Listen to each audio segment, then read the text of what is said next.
여러분 반갑습니다.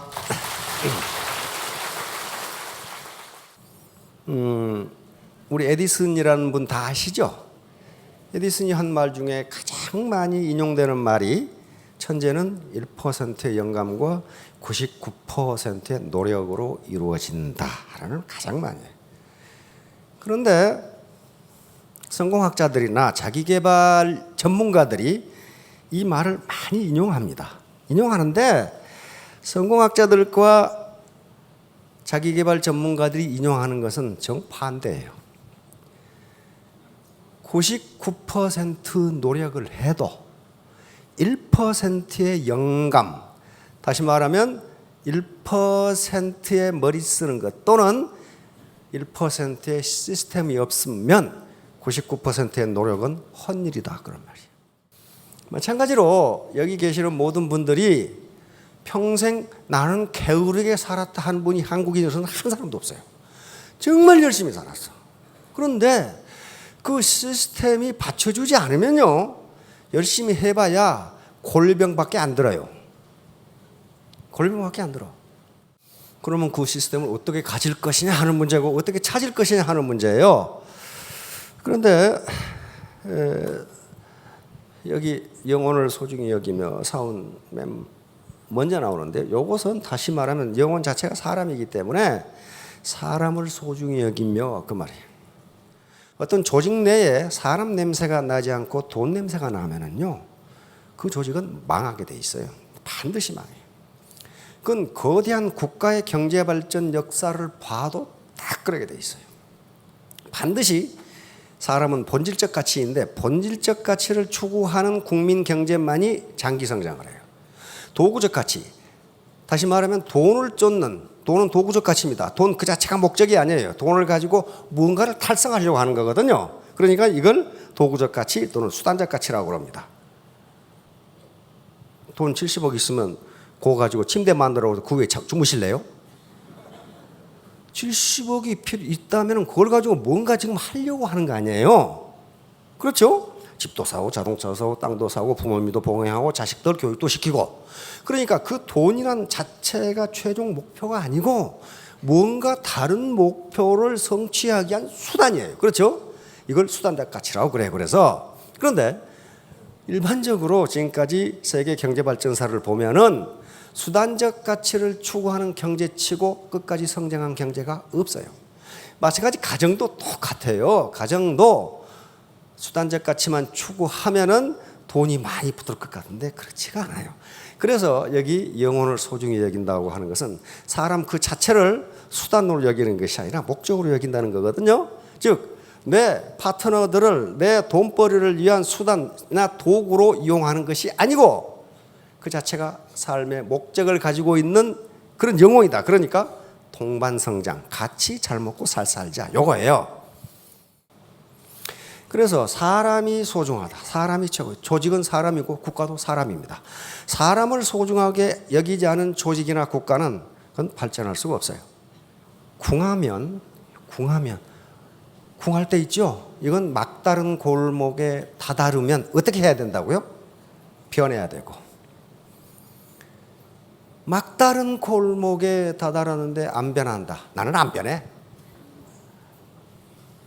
그러면 안 된다. 궁하면 변해야 되고, 변하면 통할통차입니다. 통해서 오래 굳자, 오래 간다. 그러니까 이 궁변통구에서 핵심적인 말은 요 변이에요. 변해야 된다. 그런 말이. 자, 그러면 다음. 자, 우선 많이 본 사람이죠. 아인슈타인. 어떤 짓이 미친 짓이냐? insanity. 똑같은 일을 계속하면서 다른 결과를 기대하는 것. 농경시대나 산업화시대나 지금 하고 있는 일을 똑같이 그대로 하면서 부자가 되려고 하는 거, 이건 미친 짓이다. 절대로 그렇게 되지 않아요. 변해야 돼. 변해야 되는데 바로 1%의 시스템이에요. 1% 시스템. 그거 변하지 않고 부자가 된다? 그건 미친 짓이라고 그랬어요. 아인슈타인 하는 얘기예요. 자, 다음. 헨리 포드는 자동차 왕이죠. 우리가 자동차를 타는 것은 헨리 포드 작품입니다. 대부분의 사람들이 사소하다고 무시하는 것들에 관심을 갖는 소수가 부자가 된다. 다수가 부자가 되는 게 아니에요. 소수가. 많은 사람들이 쓸데없는 짓이다, 사소하다고 무시하는 것들에 관심을 갖는 소수가 부자가 된다. 여기 지금 주역해서 하전에 있는 얘기예요. 역에 이르기를, 여기는 주역이에요. 여기서는 역에 이르기를 궁즉변. 궁하면 어떻게 해야 된다고요? 변해야 되고. 주역, 그러니까 점치는 책 아니야, 그렇게 생각하시는 분이 있는데, 어떤 책을 어떻게 보느냐에 따라서 거기서 크리에이티브한 창의적인 아이디어가 나와요. 주역에서 컴퓨터가 나왔다 하면 말도 안 되는 소리 그럴 거예요. 이게 서양에 전달되면서 컴퓨터 원리가 나왔어요. 컴퓨터는 이진법입니다. 0과 1 두 개의 숫자 가지고 하죠. 이진법이 무엇인지 모르시는 분 스폰서에게 물어보세요. 그러면 이진법에서는 숫자가 두 개밖에 없어요. 0과 1. 주역은 어떻게 되어 있어요? 양 두 개밖에 없어요. 그것이 이진법의 원리예요. 그게 컴퓨터의 원리라고요. 자, 변즉 통. 변하면 통하게 된다. 변하면 통하게 돼. 통즉 후. 통하면 오래 간다. 여기서 변해서 통했어요. 스타마스터, 로얄 마스터가 되면 경제적 자유가 오래 갑니다. 오래 가요. 요게 주역의 기본 원리예요. 역은 이 역자가 무슨 역자예요? 바뀔 역자입니다. 바뀔 역자니까 주나라에서 만든 역이기 때문에 주역 그렇게 얘기한단 말이죠. 그런데 이 체인지라는 개념은 고대 그리스, 지금부터 2500년 전에 그리스 철학의 중요한 부분이 체인지예요. 변화예요, 변화. 헬라크레이토스라고 하는 그리스 철학자가 있어요. 아주 유명한 말이 있어요. 아마 많이 들어보셨을 거예요. 우리는 두 번 다시 같은 강물에 뛰어들 수 없다. 왜? 새로운 강물이 계속 들어오고 내 자신이 변했어. 우리 몸의 세포가 거의 다 바뀌는데 한 100일 걸린다고 그래요. 그래서 1년 전에 군대 간 아들이 휴가 나왔어. 이렇게 껴안았을 때 그 아들은 다른 아들이랍니다. 이미 군대 입대할 때 그 아들이 아니에요. 세포가 다 바뀌었어. 바로 변화예요, 변화. 자, 다음. 이 말은 최근 성공학자들도 이구동성으로 합니다. 뭐라고 그랬어요? 살아남은 종은, 살아남은 가정은 가장 강한 종도 아니고 가장 똑똑한 종도 아니다. 뭐예요? 변화에 가장 잘 적응하는 종이다. 아주 찰스 다윈의 종의 기원에서 가장 유명한 말입니다. 보니까 환경 변화에 가장 잘 적응하는 것이 살아남더라.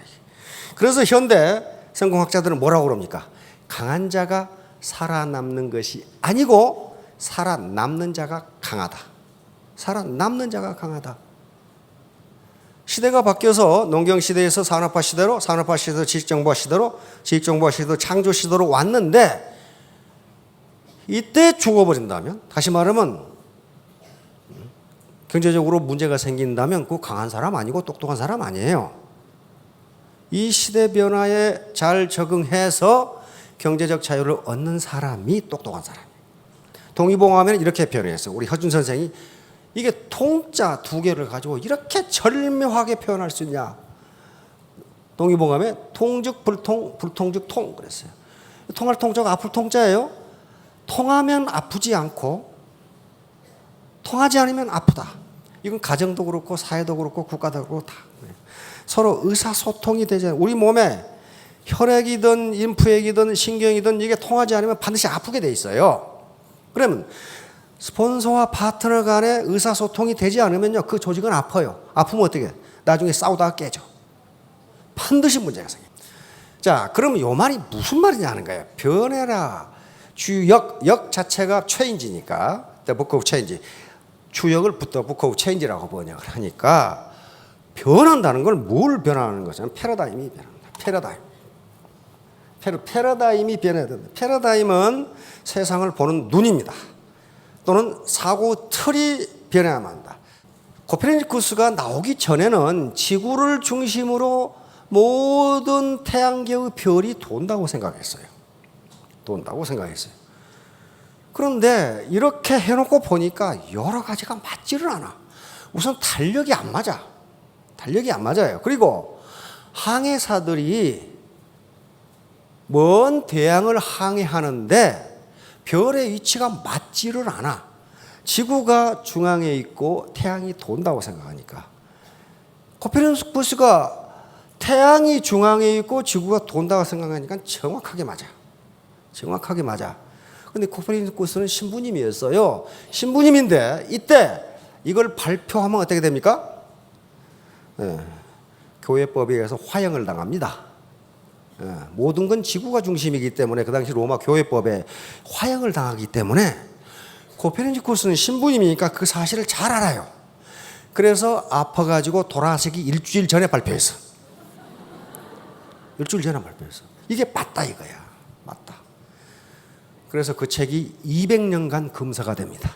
200년 후에 읽어도 좋다고 해제가 돼요. 자, 그런데 이렇게 바꿔놓고 보니까 모든 게 정확하게 맞았더라고요. 이게 그러니까 패러다임의 전환이라는 것은 요 자연 현상이 바뀐 게 아니고 그 자연 현상을 보는 눈이 바뀐 거예요. 그렇잖아요. 옛날에 자연은 이렇게 돼 있었어요. 그런데 이렇게 보니까 뭐가 안 맞아. 요게 패러다임의 전환. 다시 말하면 세상을 보는 눈 또는 사고의 틀을 바꾸는 게 패러다임의 전환이에요. 자, 다음. 자, 이거 잘 보세요.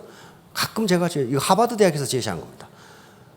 요게 화병인지 두 사람이 마주보고 있는 건지. 이게 뭐예요, 이게? 화병으로 볼 수도 있고 남녀가 마주보고 있는 것으로 볼 수도 있어요. 요건 귀부인으로 볼 수도 있고 마귀 할멈으로도 보입니다. 요게 토끼예요, 오리예요, 이거? 오리 같기도 하고 토끼 같기도 하고. 이 나무 토막이 4개요, 3개요, 지금? 요놈은 4개라고 주장하고 요놈은 3개라고 주장해요. 근데 둘 다 틀린 게 아니에요. 입장을 바꿔놓고 생각해 보면 서로 위치를 바꾸면 두 개 다 맞아요. 다시 말하면 패러다임은 그 현상을 보는 눈이에요. 눈이니까 내 것이 맞고 네 것이 틀리다. 그렇게 얘기하면 안 돼요. 자, 이 사람 무슨 많이 봤죠. 스티븐 콥이라고 하는 사람이 성공하는 사람들이 7가지 있었고 우리나라에서 베스트셀러가 됐죠. 미국에서도 베스트셀러가 됐어요. 아주 많이 팔린 책이고 이 책에서 영감을 받아서 성공한 사람이 많습니다. 미국에는 굉장히 많아요. 이 7가지 습관이 여기에 기술이 되어 있는데 책을 읽어보면요. 7가지 외형적인 습관을 바꾸더라도 당신의 내면적인 패러다임을 바꾸지 않으면 아무 소용없다. 요 얘기예요. 사고의 틀을 바꾸지 않고 7가지 습관을 익힌다고 해봐야 당신의 성공하고는 아무 관계가 없다. 요 얘기를 지금 하고 있는 거예요. 바로 패러다임이라는 것은 내면으로부터 출발해 외부로 향하는 것, 이렇게 정의를 해놨어. 다시 말하면 당신 자신이 안 변했는데 외형적인 행동이 바뀐다고 당신이 성공할 거라고 착각하지 말라는 거예요. 7가지 습관을 다 설명한 다음에 맨 마지막에 다시 패러다임을 또 설명해. 이게 바뀌지 않으면 7가지 습관은 아무 소용없다. 그 얘기를 하고 있는 거예요, 지금. 자, 다음. 세상에 공짜는 없어요. 공짜. 애터미 사업을 하려고 하면은 그건 미장원도 그렇고 다 마찬가지예요. 반드시 비용 지불이 필요합니다. 비용 지불이 없이 어떤 편익, 베네핏을 얻기는 힘들어요. 그 비용 지불을 경제학에서는 기회비용이라고 합니다. opportunity cost라고 해요. 이건 로빈슨 크루소 경제, 단 한 사람만 살고 있는 로빈슨 크루소 경제에서도 기회비용은 반드시 존재합니다. 따라서 펀드를 해가지고 일확천금 하려고 한다거나 어떤 묘한 다단계에서 휘어감기 베팅을 해가지고 일확천금을 하려고 하는 것은 비용 지불 없이 공짜로 얻겠다는 거예요. 그런 법은 없어요. 절대로 없습니다. 그건 절대로예요. 경제학에서 변하지 않는 진리 하나가 기회비용, opportunity cost라고 하는 거예요. 왜 그래? 인간이 유한하기 때문에 그래요. 내가 선택할 수 있는 기회가 여러 가지인데 그 중에 하나를 선택했으면은 다른 기회는 포기해야 된다. 그게 포기하는 게 코스트예요. 비용이에요. 그 비용이에요. 지금 아주 재밌는 연속극을 하는데 내가 신규 사업자를 만나야 돼. 둘 중에 하나예요. 연속극을 보든지 요 신규 사업자 만나는 걸 포기하든지. 그걸 코스트라고 그럽니다. 코스트. 반드시 그 코스트 지불이 있어야 돼요. 그러니까 이쪽으로 가든지 이쪽으로 가든지. 만약에 우리가 도플갱어 같으면 양쪽에 다 갈 수 있어요. 근데 우리는 제한적인 시간과 공간의 지배를 받는 유한한 존재이기 때문에 인간은 두 개를 동시에 할 수 없어요. 동시에 할 수 없다고요. 그래서 반드시 하나를 선택해야 돼. 이 옷을 사든지 이 옷을 사든지 돈이 조금밖에 없는데 두 개를 다 살 수는 없어. 하나를 포기해야 돼. 마찬가지로 미국 배 드셔보셨어요? 맛 더럽게 없어요. 미국 배 이게. 꼭 우리 돌배 비슷해요. 요게 사과. 요 둘 중에 하나를 먹어야 돼. 바로 많은 돈을 벌기 위해서는 하이 리스크. 많은 큰 리스크를 위험을 부담하지 않으면 벌 수 없어요. 다시 말하면 내가 지금처럼 이지고잉 하면은 그대로 살 수밖에 없다는 거예요. 자, 애터미 사후 편입과 비용. 이 비용을 투입하지 않으면 이 편입도 없어요. 자, 이 비용이 뭐예요? 체면, 자존심, 위신, 속상함. 참 사람 더럽게 속상하게 하는 사람이 있어요. 이야, 그거 참으셔야 돼요. 그다음에 시간. 다시 말하면 취미생활, 늦잠, 여가, 연속극 시청, 여행 등이 제한을 받습니다. 못해요. 이게 코스트예요. 비용이에요. 반대. 가족, 친구, 친지들의 그 반대. 이것도 코스트. 이걸 얘기해야 되니까. 그 다음에 노력 투입, 육체적 피곤함. 피곤해요. 피곤합니다. 그 다음에 귀찮음, 인간관계의 피곤함. 어떤 사람은 혼자 있기를 좋아해요. 혼자 있기를 좋아해. 그럼에도 불구하고 이걸 극복하지 않으면 돼요. 그러면 여기서 얻을 수 있는 것은 소득이라든가 경제적 자유, 폭넓은 인간관계 유지, 봉사, 기여, 자아 실현, 리더십 발휘, 국내 여행. 국내 여행은 일정 직급 이상이 되면 가기 싫어도 가야 돼요. 저쪽에서 오라고 그러니까. 근데 상당한 직급이 됐는데 오라는 사람이 없다. 그럼 어떻게 되겠어요? 그럼 뭔가 지금 좀 이상한 사람이야. 그렇죠? 전혀 애터미에 대해서 모르거나, 안 그러면 성격이 좀 괴상망측하거나, 여기 보니까 그런 분 안 계시니까. 네. 이런 거예요. 그래서 요것이 크냐, 이렇게 되냐, 이렇게 되냐에 따라서 하고 안 하고가 결정이 돼요. 그런데 이것은 전부 개인의 요 함수 속에 들어있는 것은 전부 개인의 효용 함수입니다. 개인마다 다 달라요. 다 달라. 어떤 사람은 체면을 굉장히 중요하게 생각하는 사람은 천금을 줘도 안 해. 그걸 나쁘다고 할 수 없어요. 왜? 이건 나쁘고 좋고 문제가 아니라 가치 중립적인 문제입니다. 이 각각의 변수들의 가치를 어떻게 평가하느냐는 것은 개인의 문제이기 때문에 개인의 효용 함수를 좋다 나쁘다 이야기할 수는 없어요. 각자가 판단할 수밖에 없어요. 자, 다음. 자, 그럼 왜 궁한가? 왜 궁한가? 이 궁하다는 것을 경제적인 문제에 한정하겠습니다. 주머니가 비는 것은요, 소득이 낮은 것은 생산성이 낮기 때문입니다. 다른 거 없어요. 자본주의 시장 경제에서 생산성이 낮은데 소득이 높을 수가 없어요. 그럼 왜 생산성이 낮은가? 자본 장비율이 낮기 때문입니다. 내가 가진 자본이 별로 없어. 그런데 어떻게 생산성이 높아요? 일반적으로 생산은 노동과 자본의 결합으로 이루어집니다. 노동과 자본의 결합이에요. 그래야만 생산이 이루어져요. 자, 어떻게 이루어진가 봅시다. 자, 그러니까 여기 지금 동네 식당하고 레스토랑하고 거대 레스토랑하고 어디가 자본이 많아요? 여기가 자본 장비율이 높아요. 동네 식당은 안 돼요. 재래시장하고 거대한 할인마트하고 어디가 자본 장비율이 높으냐 하는 거예요. 여기는 잘 되고 여기는 안 돼요. 재래시장 이용하자고 맨날 얘기해봐야 안 돼요. 왜? 왜 자본이 부족해? 자본이라는 게 돈이 없다 그런 말 아니에요. 화장실도 불결해, 교통도 불편해, 카트도 없어, 차 세울 때도 없어. 이게 다 자본이거든요. 거기다가 디스플레이도 엉망이요. 파는 아줌마의 옷도 엉망이야. 몸 빼입고 앉아서 있어. 그럼 젊은 놈들이 가냐고요, 거기를. 그게 자본이에요. 그게 부족하다는 거예요. 자, 다음. 요 아줌마라는 노동과 낫이라는 자본이 결합을 했어요. 자본은 낫은 자본입니다. 인간이 만들어낸 생산수단을 자본이라고 그랬어요. 요 아줌마는 낫이라는 자본과 결합해 풀을 베요. 요 아저씨는 예초기하고 풀을 베요. 누가 빨라? 요 아저씨가 가진 예초기가 자본 집약도가 높으니까 생산성이 높을 수밖에 없어요. 누가 임금이 많겠어? 여기가 많아요. 마찬가지로 낫 가지고 벼 베고 있어. 트랙터로 왔다 갔다 해버리면 누가 돈을 많이 받겠어요? 요 사람이 많이 받아요.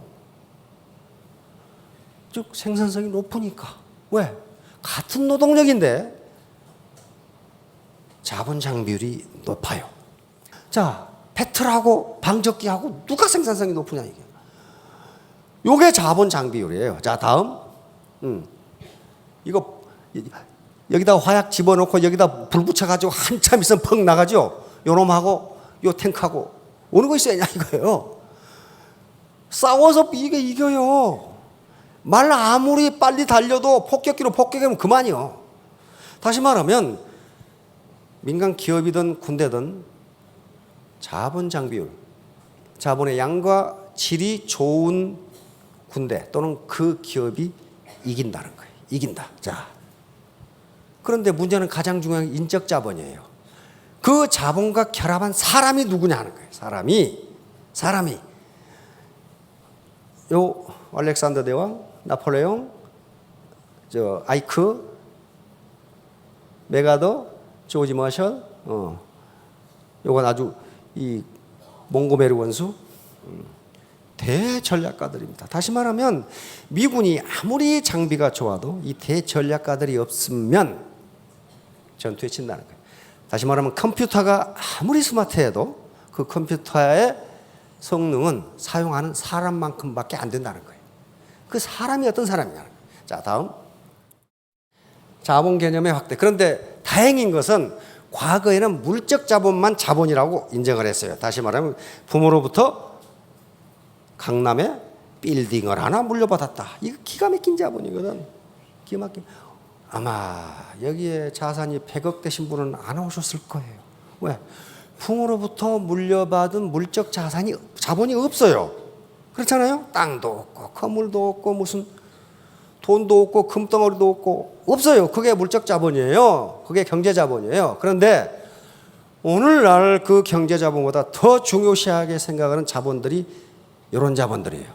인적 자본, 사회 자본, 문화 자본, 상징 자본, 심리 자본, 도덕 자본, 감정 자본, 매력 자본, 신뢰 자본, 시간 자본.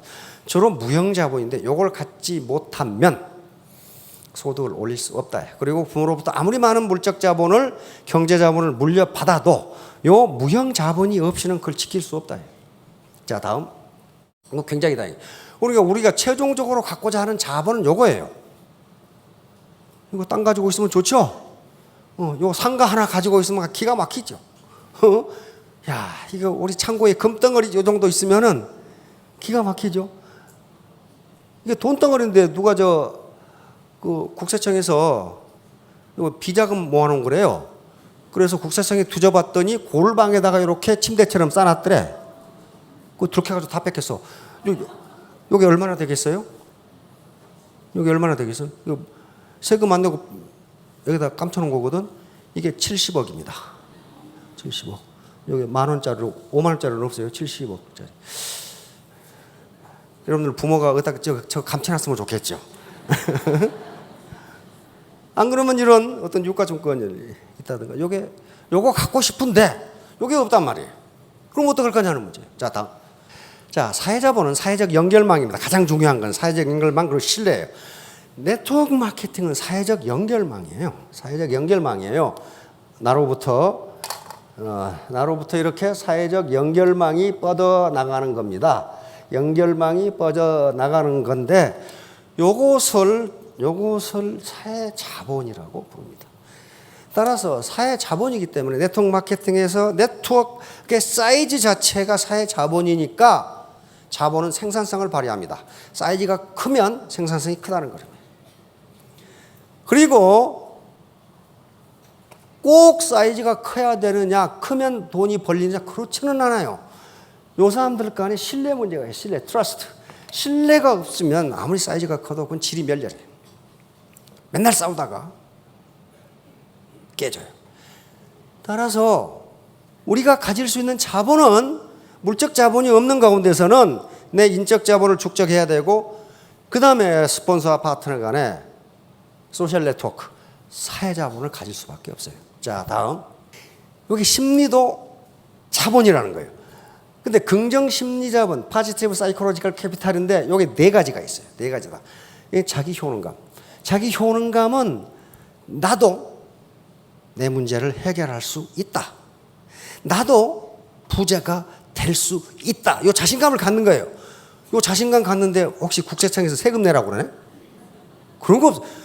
그러니까 이거 심리 자본이에요. 사이콜로지컬 캐피탈이에요. 나도 부자가 될 수 있다. 이게 셀프 에피카시라고 하는 자기 효능감이에요. 자기 효능감에 대한 연구는 굉장히 많아요. 이렇게 긍정적인 가치를 가질 때 이 사람의 삶이 어떻게 변하는가에 대한 연구가 굉장히 많아요. 낙관주의. 이것은 내가 이렇게 일을 하면 나는 부자가 될 것이다. 근데 속에서 뭐라고 그래요? 나 같은 놈이 어떻게? 나 같은 놈이 어떻게? 이걸 극복하라는 거예요. 세 번째, 희망. 어려움, 네트워크 사업하다 보면 어려움이 있어요. 희망이 없으면 못 참아냅니다. 그 다음에 회복 탄력성이라는 것은 이게 또 굉장히 중요하게 생각하는 건데 사람이 살다 보면 반드시 어떤 공경에 처한다는 거예요. 좌절감을 맛보는데 이때 무너지지 않고 다시 일어나는 힘, 이것을 회복 탄력성이라 그래요. 그래서 이게 자기 효능감, 낙관주의, 희망, 회복 탄력성이 큰 사람은 긍정 심리 자본을 많이 가지고 있는 거예요. 우리가 경제 자본이 없는데 심리 자본마저 부정적이고 맥이 빠져 있다. 그러면 다시 일어날 방법이 없어요. 네버 기브 업. 절대로 포기하지 말고 여기 토끼하고 거북하고 경주에서 거북이 이긴다는 보장이 없어요. 없다고요. 그런데 거북은 포기하지 않았어요.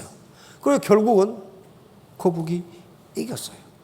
다시 말하면 너무 성급하게 부자가 되시려고 하지 마시고 거북이처럼 절대 목표를 향해서 가시면 성공하실 수 있습니다.